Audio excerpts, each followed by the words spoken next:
A Sacramento property owner says he is fed up with crime near his businesses, and so he decided to block a public street and set up a security checkpoint. Yeah, ABC 10's Becca Habegger has the story.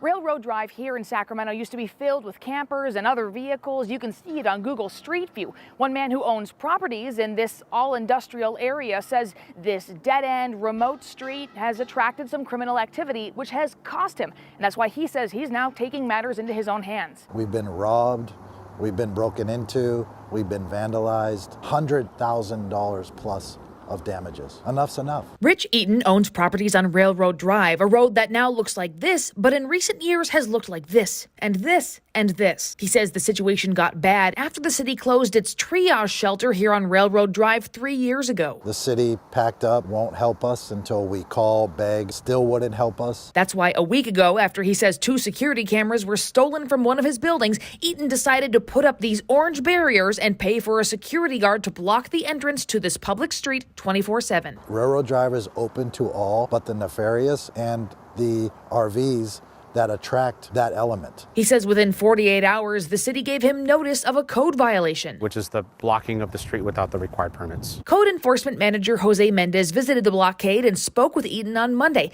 ABC 10 was there as Eaton removed the barriers. That is compliance for us, and so depending on what he decides to do from there, then we'll have to determine appropriate enforcement action from there. Eaton says he is determined to keep people from driving in and camping overnight, which signs here say is not allowed. So he told ABC 10 he's keeping the security guard in place, plus using this truck and trailer to narrow the road here. I would assume that this would also be impeding traffic or blocking traffic, but I'd have to look at it with our city attorney's office to determine that. Controlling the traffic flow on this public street is not Eaton's only action. We filed a lawsuit for dereliction of duty because they would not help clean this place up. ABC 10 reached out to the city and mayor's office for comment. Both cited Eaton's active lawsuit and said the city is addressing his allegations as part of the legal process and declined to comment further. The lawsuit can quickly go away if they actually do their jobs and help us.